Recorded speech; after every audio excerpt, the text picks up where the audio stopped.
Greetings, fellow fans. In today's video, I bring you a lot of updates, so don't forget to subscribe to our channel. What's going on, everyone? Today's segment is all about the Chicago Bears, as the NFL Draft is right around the corner. In today's discussion, I'm going to share 5 draft trade ideas I've developed, some based on recent analysis and others that I believe would be mutually beneficial for the Bears and their potential trade partners. Let's dive into the first trade, which I've already talked about previously. If you missed that conversation, I recommend checking out since many of the ideas are grounded in recent reports. The trade involves the Jacksonville Jaguars. My proposal is that the Bears would send their 10th overall pick in exchange for the 5th overall pick, moving up 5 spots. As part of this deal, the Bears would also receive a 4th-round pick, while the Jaguars would get a 2nd-rounder in return, allowing them to trade down and still gain value. I see this trade as a win for the Bears, giving them a selection in each of the first 5 rounds. Currently, they hold picks in the 1st, 2nd, and 3rd rounds, but none in the 4th. While it might be ideal to have 2 2nd-round picks instead of giving one up, this deal helps balance the board. Moving into the top 5 allows the Bears to target a high-caliber player. According to the draft value chart, this trade is fair for both sides. The Bears would pay a small premium, which is normal when moving up within the top 10. Usually, a move from 10 to 5 would require giving up a future first-rounder or, at the very least, not receiving an additional pick like the Bears do in this scenario. Now, there are 2 players I think the Bears would seriously consider if they pull the trigger on this move. If the top 4 picks go, as most recent projections suggest, the Bears might be looking at a running back from Boise State or a defensive tackle from Michigan. Based on what I've gathered in my read on the new coaching staff, there seems to be a real interest in pairing a top-tier running back with a player already on the roster. I personally believe the Bears would lean toward the running back, even though I rank the defensive tackle slightly higher overall. Given the Bears' current needs, the running back makes a lot of sense and would probably be the pick if this trade materializes. That said, I'd be happy with either player and see both as worthy of being picked at number 5. So, if you're considering this move from 10 to 5, or if both players are still available at 10, who would you choose? Now, let's talk about the second trade idea, which involves a slight trade down with the Indianapolis Colts, who currently hold the 14th overall pick. This trade is straightforward. The Bears would drop 4 spots and receive a 3rd-round pick, 80th overall, in return. This lines up well with the draft value chart. There are rumors the Colts are targeting a tight end, so they may want to move up to the 10th spot to secure him. If the Bears are sitting at 10 and that tight end is available, I might be inclined to take him. But if they pass for any reason, or if another target is still there, gaining an extra 3rd-rounder while still selecting a quality player at 14 is an appealing option. If a particular player is available, the Bears might prefer to stay at 10. But if there are doubts, or if another solid option remains, the chance to add a 3rd-round pick while sliding to 14 could make a lot of sense. Among the players who could be available around this range, there's one who's generating significant interest. Personally, I have some concerns about taking him at 10, but I'd be much more comfortable picking him at 14 with an added 3rd-rounder. Another candidate could be a running back from a well-known program. Again, I wouldn't be thrilled about him at 10, but moving down and adding value could change my perspective.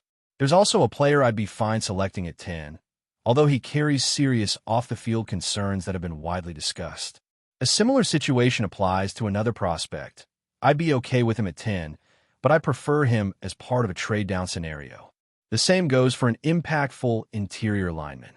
These are all names to consider if the Bears choose to move down, gain extra capital, and still land a promising talent. Next up, let's explore a scenario involving a trade with a team holding the 18th overall pick. Before diving into the reasoning, a quick word about the current sports scene. With baseball in full swing, there are plenty of opportunities to catch local teams in action. Some exciting matchups are happening this week, with chances to get tickets at great prices.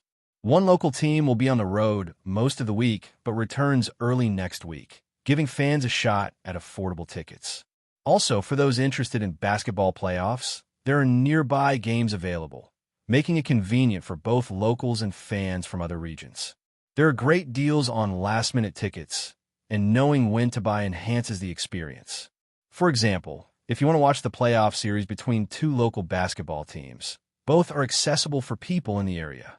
Even if you're from elsewhere and want to attend, you can still find incredible prices, great seat views, and the lowest price guarantees. This service reduces the unpredictability of ticket buying for sports, concerts, comedy, theater, and more. Last-minute ticket purchases can save you big. Just be sure to consider availability and current conditions. Back to the Bears. Let's talk about a possible trade with Seattle. This idea is similar to the Colts deal, but offers a second-round pick instead of a third. Dropping from 10 to 18 is a bigger move, and in this scenario, the Bears would receive Seattle's 52nd overall pick, originally acquired from Pittsburgh in a previous player trade. There's an offensive lineman emerging as the third best in this draft class behind two clear top names. Seattle needs O-line help, and this prospect offers versatility. He can play both guard and tackle. While they like their current right tackle, injuries have been an issue, so this guy makes sense for them. As for the Bears at 18, there are several players to consider, including some mentioned earlier who could still be on the board. A wide receiver, a lineman, and even a linebacker could be in play. The lineman could also be a target at 14. The linebacker, while not the team's biggest need, brings a lot to the table. He might be a reach at 10, but he's dynamic. He can play off-ball, blitz, or rush the passer. He's from a respected college program, and although linebacker is often undervalued, this guy could be worth a look. Now, let's discuss the fourth trade idea, which involves moving up 2 spots. This is a minor jump from 10 to 8. In this scenario, the Bears would receive the 8th overall pick and a 4th rounder, giving up the 10th and the 72nd. It's essentially trading a third for a 4th to move up. This value is similar to a trade that happened a few years ago, when a team moved back 1 spot and gained a future 4th. There are 6 elite prospects in this draft, and 1 player in particular could still be on the board at 8.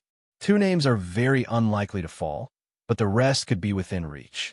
If only 1 quarterback is taken in the top 9, something that could happen if an unpredictable team passes, the Bears might find one of these 6 blue-chip players still available at 8. If another team is comfortable moving down, the Bears could capitalize.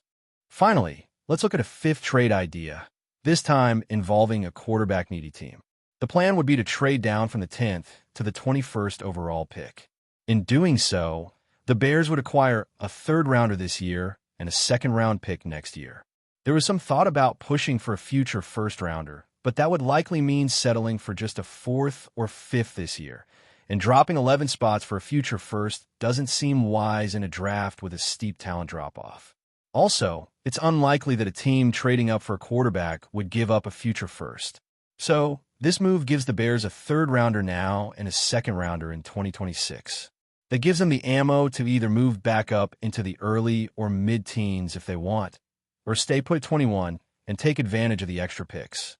While this scenario might not come to pass, it's something to keep an eye on as draft day approaches.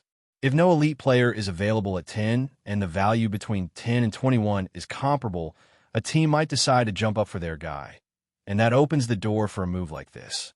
Before we continue, don't forget to subscribe to our channel and give this video a like. Your support helps us keep bringing you the latest updates on our Chicago Bears. And don't be shy. Drop your thoughts on the news in the comments below. Justin Fields breaks his silence, criticizes the Bears. In a bold and unexpected move, Chicago Bears quarterback Justin Fields has broken his silence and expressed his frustration with the team, leaving many fans and analysts stunned. Over the past few months, Fields has kept a relatively low profile regarding the team's struggles, but recent comments indicate that the pressure of playing for a franchise in turmoil has taken its toll. Fields, who was drafted by the Bears in 2021 with high expectations, has faced significant challenges in his first few seasons. The Bears have struggled to build a competitive team around him, with a lack of offensive line protection and limited weapons in the passing game. Despite his clear potential, Fields has been forced to carry an overwhelming amount of responsibility on his shoulders, leading to inconsistent performances and a growing sense of frustration. In his latest comments, Fields didn't hold back, criticizing both the team's management and the overall organizational direction. "It's tough to keep fighting when you feel like the odds are stacked against you," Fields said. You want to win, but sometimes it feels like the effort isn't being matched from the top down. We need change. We need people who believe in us and are willing to invest in our success. The quarterback's words have not only sparked a reaction among Bears fans, but have also sent shockwaves through the sports community. While many sympathize with Fields' position, others are questioning whether this public criticism will help or hurt his relationship with the team. After all, criticism of the franchise's management, particularly from a key player, is rarely taken lightly in any sports organization. Fields went on to express his frustration with the coaching staff's play calling and the lack of cohesion within the offensive unit. The system isn't giving us the opportunity to succeed, he continued. We don't have the resources we need to be successful. I just want to be in a situation where I can showcase my skills and lead this team to victories. The Bears' performance over the past few seasons has been less than stellar, and Fields has often been forced to take the brunt of the criticism, despite limited support. As the team continues to rebuild, many fans are wondering if Fields will remain the centerpiece of the future or if the organization will decide to move in a different direction. The Bears' management has yet to respond to Fields' comments publicly, but it is clear that the tension between the young quarterback and the franchise is growing. As the team prepares for the upcoming season, the question remains whether this growing divide will be healed or whether it will signal the end of Fields' tenure in Chicago. Only time will tell, but one thing is certain. Justin Fields has made it clear that he's not content with the status quo in Chicago. That's it for this update. If you enjoyed the video and want to stay updated with exclusive news about our Chicago Bears, be sure to subscribe to our channel and hit that like button. We can't wait to hear your thoughts in the comments. See you in the next video.